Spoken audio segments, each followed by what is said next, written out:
고단열 주택의 난방을 다시 생각해보는 시간을 가지겠습니다. 난방 비용 때문에 추위를 참고 지내는 집은 좋은 집이라고 할 수 없습니다. 집 짓기 비용을 줄이면서도 난방비를 아끼는 방법을 생각해 보겠습니다. 첫 번째, 온돌이라면 방통을 몰탈 말고 기포 콘크리트로. 두 번째, 나무 바닥이라면 펜코일로 충분하고 추가로 온돌 말고 온나무 가능, 비용 추가 무. 세 번째, 전기로 하고 싶다면 히트펌프 방식도 있습니다. 지난번에 실제 사례를 통해 살펴본 패시브 하우스에서의 온돌에 대하여 복습하겠습니다. 보일러의 조절 방식은 두 가지가 있습니다. 난방수 온도를 또는 실내 온도를 지정할 수 있습니다. 패시브 하우스의 거주자는 난방수 온도를 최저 설정값 40도로 하니 과난방이 되어 불쾌감을 느꼈다고 했습니다. 그래서 실내 온도를 22도로 지정하니 발이 시려워서 결국 카페트를 깔았다고 합니다. 한 방식은 과난방 때문에, 또 다른 방식은 발시림 때문에 쾌적하지 못하였다고 합니다. 과난방과 발시림 사이를 오가는 쾌적하지 못한 난방이 되고 말았습니다. 쾌적한 실내 온도 조절이 어렵습니다. 과난방, 발시림의 원인은 몰탈의 높은 축열량 때문입니다. 몰탈의 높은 축열량 때문에 난방 응답 지연으로 과난방이 되고 강한 열기를 방출합니다. 적정 실내 온도의 20도 정도의 몰탈은 접촉하고 있는 발에는 강한 냉기로 작용해서 발시림을 느끼게 합니다. 다시 정리하면 몰탈의 높은 축열 능력으로 인하여 난방 지연이 발생하고, 또한 열기와 냉기는 사람에게는 강하게 느껴져서 거주자는 과난방, 발시림으로 인하여 불쾌하게 됩니다. 참고로 IoT 환경 또한 난방 방식의 변화를 요구합니다. 난방 방식은 열적 환경과 생활에 맞추어 수시로 제어하여 에너지 효율과 쾌적성을 높이는 것이 나아갈 방향인데, 반응성이 느리다면 제어가 어렵습니다. 물질마다 다른 축열 능력은 사람에게는 냉기와 온기의 강도로 느껴집니다. 축열성이 높다면 같은 온도라도 더 차갑고 더 뜨겁게 느껴집니다. 열의 양이 많기 때문입니다. 직접 접촉하지 않아도 복사열도 더 강합니다. 축열 성능이 높은 콘크리트는 도시 규모에서는 열섬 효과를 일으키는 원인이 됩니다. 태양의 복사열을 낮에 저장했다가 밤에 방출해서 열대야와 기온 역전 현상을 일으킵니다. 그렇다면 몰탈의 축열 능력은 어느 정도인지 가늠하기 위해 다른 건축 재료들과 비교해 보겠습니다. 몰탈의 축열량은 목재의 10배가 넘습니다. 몰탈은 목재보다 10배만큼 더 차갑고 더 뜨겁고 데펴지는데 더 오래 걸리고 식는데도 더 오래 걸리는 성질을 가졌다는 뜻입니다. 몰탈은 열 용량이 너무 커서 사람이 감당하기 쉽지 않은 물질입니다. 난방응답 지연을 살펴보겠습니다. 30평 주택에 50mm 두께의 몰탈로 미장되어 있고 영하 5도에서 20도로 가열하는 데 필요한 시간을 계산해 보겠습니다.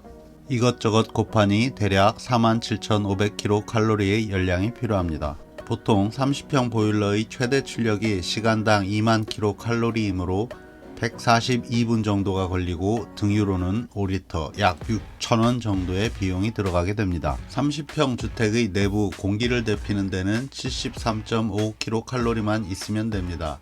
원래 난방의 목적은 실내 공기를 데우는 것인데 난방열의 매개체로 쓰이는 바닥 몰탈을 데피는데 650배의 열량이 필요합니다.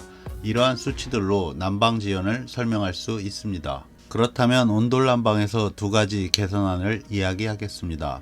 첫째로, 콘크리트 주택이라면 반드시 내단열이 필요합니다. 콘크리트 벽체 또한 축열을 합니다.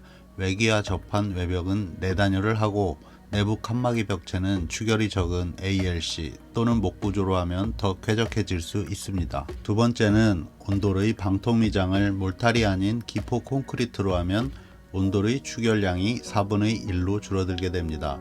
그러면 초기 난방 도달 시간이 4분의 1로 줄어듭니다. 이러한 조절 응답 성능의 향상은 결국 난방의 쾌적성으로 나타나게 됩니다. 미장이 아예 없는 건식 마룻바닥일 때 난방에 대하여 이야기하겠습니다. 내돈내짓에서 사용한 방법입니다. 한번 다루었던 펜코일 유닛 방식입니다. 기름 보일러와 펜코일의 조합으로 난방을 합니다. 원목 마룻바닥의 열 저장 능력은 몰탈 바닥의 10분의 1입니다. 난방 응답성이 몰탈보다 10배 빠릅니다. 몰탈에 비해 발이 훨씬 덜 시렵거나 혹은 시렵지 않게 됩니다. 마룻바닥으로 하면 봄, 가을 환절기 아침에 아주 조금만 보일러를 켜도 금방 따뜻해질 수 있습니다. 겨울에 냉골 상태에서 난방을 시작하면 마룻바닥은 몰탈 온돌보다 10배 빨리 따뜻해집니다. 며칠 여행으로 집을 비웠다가 집 도착 1시간 전에 난방을 시작해도 도착하면 이미 온기가 돌고 있습니다. 춥지 않을까 걱정했는데 하나도 안 추움. 그리고 신기했던 거, 온풍 때문에 건조하지 않을까 싶었는데 다음날 너무 개운하게 일어났다. 가족 모두 비염이 있는데도 불구하고 코가 하나도 안 불편해서 신기했던, 아마도 이분이 비염은 불량 난방으로 기인한 것 같습니다. 호흡기 질환은 건조한 공기에서 잘 생기고 겨울철 관한방은 건조한 실내 공기의 원인이 됩니다. 하나 더 말씀드리고 싶은 것은 내돈내짓의 샌드위치 패널 욕실입니다. 겨울에 집에서 가장 추운 곳이 욕실인 것 같습니다. 샌드위치 패널에 타일을 붙인 욕실은 벽과 바닥에 온수를 두루 뿌리면 냉기가 빨리 없어집니다. 참고로 펜코일 단말기의 선택의 폭이 넓습니다. 천정, 벽, 바닥, 매립, 노출형 등 거의 모든 필요에 만족합니다. 다음 내돈내짓에서 쓰려는 난방 방식을 이야기해 드리겠습니다. 내돈내짓에서는 두 가지 방식의 마룻바닥을 사용하였었는데요.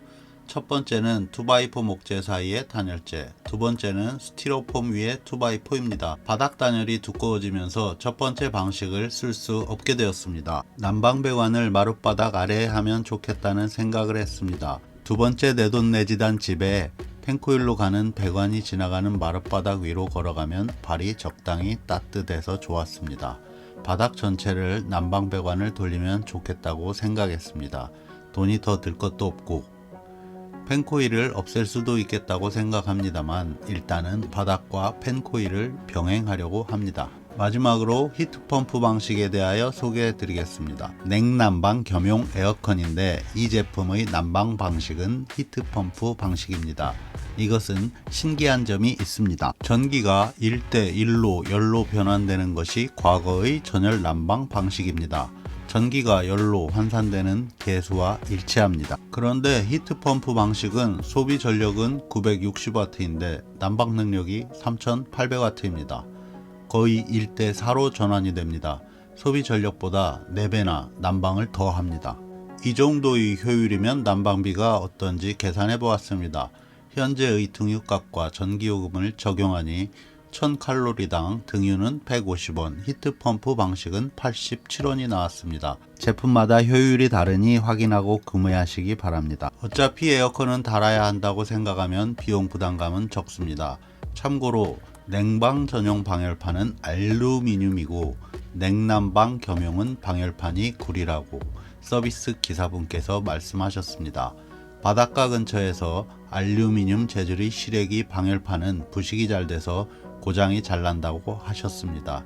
그래서 난방을 안 써도 냉난방 겸용을 추천해 주셨습니다. 오늘은 여기까지입니다. 지루한 이야기 들어주셔서 감사합니다.